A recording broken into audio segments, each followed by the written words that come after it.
The rain had just begun when Alex pushed open the heavy metal door of his shabby garage. He wiped his hands on a worn towel, knowing another long day of patching up old engines waited for him. Work was slow, bills were piling up, and the city seemed to have forgotten mechanics like him. Still, he loved engines. They made sense to him in ways people rarely did.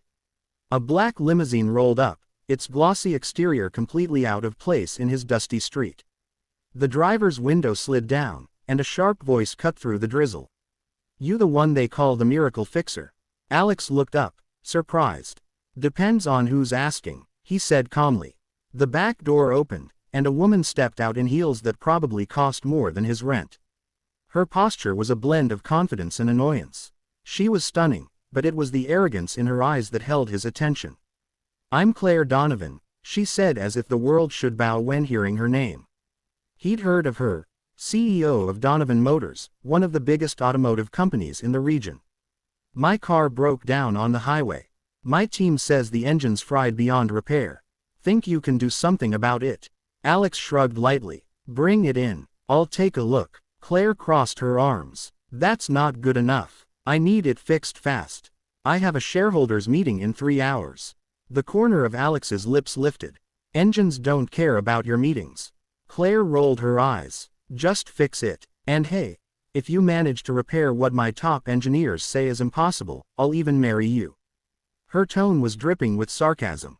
The driver smirked. Her team chuckled. Only Alex didn't laugh. He simply held her gaze. "Deal," he said calmly. Claire blinked, thrown off by his seriousness. "It's a joke," she snapped. "Not to me," he replied. "Now bring me the engine." Her team hauled the damaged limo inside. Alex lifted the hood, examined the mess, and knew instantly that someone had made a mistake, a big one. This wasn't engine death, this was engine confusion. Wrong diagnostics, wrong assumptions. Overconfidence from people who thought expensive degrees made them smarter than grease-covered hands. He worked silently, the storm outside echoing the storm inside Claire's chest. She paced around, checking her watch, muttering under her breath, occasionally glancing at Alex with impatience. He ignored her completely. When he was focused, nothing else existed. After an hour of rewiring, recalibrating sensors, cleaning out a clogged valve, and fixing an incorrectly installed component, Alex stepped back and wiped sweat off his forehead. "Try it," he said. The driver turned the key. The engine roared back to life. Smooth, powerful, flawless. Claire's eyes widened. How did you? Alex shrugged. "I fixed it. You said you'd marry me." The mechanics gathered nearby snickered, but Claire's face hardened. "I was joking. You can't expect me to." "I don't expect anything," Alex cut in. "You made a promise. Whether you keep it is about your character, not mine." His words stung more than they should have. Claire opened her mouth to respond but was interrupted by her phone ringing. Her assistant. "Ma'am, we need you at the meeting. Everyone is waiting." Claire shot Alex one last look, one she couldn't quite decipher, and left. Alex thought that would be the end of it. But it wasn't. 2 days later, his garage door opened again. Claire stood there. No rain, no limo, no arrogance, just her. She held a folder in her hand. "I owe you an explanation," she said. Alex crossed his arms. "You don't owe me anything." "That's not true," she said softly. "I mocked you. And you fixed something no one else could." She paused. "I came to give you a job offer. I want you in my company." Alex blinked, surprised but wary. "Why?" "Because your engineers made a mistake." "No," Claire said, meeting his eyes. "Because you didn't." He didn't accept immediately. He didn't trust corporate worlds. But Claire persisted. She visited again, and again, sometimes to talk engines, sometimes to talk life, sometimes just to talk. The coldness in her began melting, revealing someone far more vulnerable beneath the CEO mask. She told him about her lonely rise to the top, her father's impossible expectations, her constant fear of being seen as weak. He told her about losing his parents young, raising himself, and pouring his heart into fixing things because he couldn't fix his own life. Slowly, without realizing it, Claire found herself lingering longer in his garage than in her own office. They argued, laughed, and learned how different, and strangely perfect, they were for each other. One evening, while the sun dipped behind the skyline, Claire leaned on the hood of a car Alex had been fixing and said, "I never apologize to people. But with you, I'm sorry." "For what?" he asked. "For underestimating you." He wiped grease from his hands and looked at her. "I don't need an apology," he said. "I just need honesty." She took a shaky breath. "Then here's honesty. I haven't been able to stop thinking about you." Silence filled the space between them. Alex stepped closer. "Careful," he whispered. "People who joke about marrying mechanics might end up falling for them." Claire laughed softly, something warm flickering in her eyes. Something real. But the world didn't like the idea of a poor mechanic getting close to a CEO. Her shareholders whispered. Her PR team warned her. Her executives mocked him behind his back.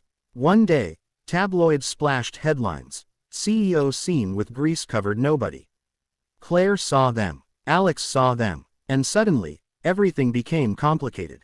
Claire came to see him that night, shoulders heavy. "They want me to cut ties with you," she said quietly. Alex leaned against the workbench. "And what do you want?" She hesitated. That hesitation broke something inside Alex. "If you have to think," he said gently, "you already chose." He walked away before she could respond. For a week, Claire didn't show up. The garage felt emptier than usual. Alex worked late into the night, trying to drown thoughts of her in engines that couldn't talk back. But Claire wasn't gone. She was fighting. She had spent the entire week battling her board, refusing to bend to pressure, refusing to let anyone dictate her personal life. And finally, she walked into Alex's garage again. Not in heels, not in a limo, but in sneakers, a simple sweater, and eyes full of conviction. Alex looked up, startled. "You're back." "I'm not back," she said, stepping closer. "I'm here because I realized something." She took a breath. "You asked me what I want. I want you." Alex stared at her, unsure if he heard right. "I don't care about the board. I don't care about the headlines. I don't care about what anyone thinks. For the first time in years, I feel something real. And I'm not losing that because of fear or politics." She stepped right in front of him. "Remember the joke I made? Fix the engine and I'll marry you." Her voice softened. "It wasn't fair. But, if you still want that future," she swallowed. "I do." Alex felt warmth crack open in his chest. He reached out, brushing a strand of hair from her face. "You sure?" he whispered. "More than anything," she said. He kissed her, gentle at first, then deeper, the world around them fading. For the first time, Claire wasn't a CEO. Alex wasn't a mechanic. They were just two people who had found something worth holding onto.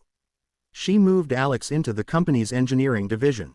Not because they were together, but because he earned it. Alex redesigned engines, reduced failures, improved efficiency. The company soared. Claire's board, once skeptical, started praising her decisions. But even with success, she spent evenings in the garage with Alex, now renovated but still smelling like oil and metal, the place where everything started. Months passed. Their bond grew stronger. Then one day, at a company event, Claire stood on stage about to present a revolutionary engine design. She invited Alex up with her, surprising everyone. "This man," she said, voice steady, "taught me more than any corporate lesson. He taught me humility, taught me respect, taught me love." Alex's heart pounded as she took his hand.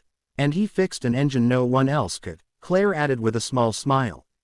"So now, I'm going to keep my promise." She turned to him as the crowd held its breath. "Alex, will you marry me?" Gasps rippled across the hall. Alex froze, stunned. She was proposing. In public. Without fear. Without hesitation. He cupped her face and whispered, "I've been waiting for you since the day you walked into my garage." "Yes," he said firmly. The crowd erupted. Cameras flashed. Her team cheered, and for the first time, Claire didn't hide her feelings. She held Alex close, and he held her tighter. Their worlds had collided. Wealth and poverty, pride and humility, but in the end, it wasn't the engine he fixed. It was her heart, and she fixed his in return. They married in a small ceremony, not in a grand hall. Her dress was simple, his suit slightly worn, and the vows were whispered softly. No jokes, no arrogance, just truth. Claire Donovan and Alex Carter, CEO and mechanic, proved that sometimes the most unexpected promises lead to the most beautiful endings.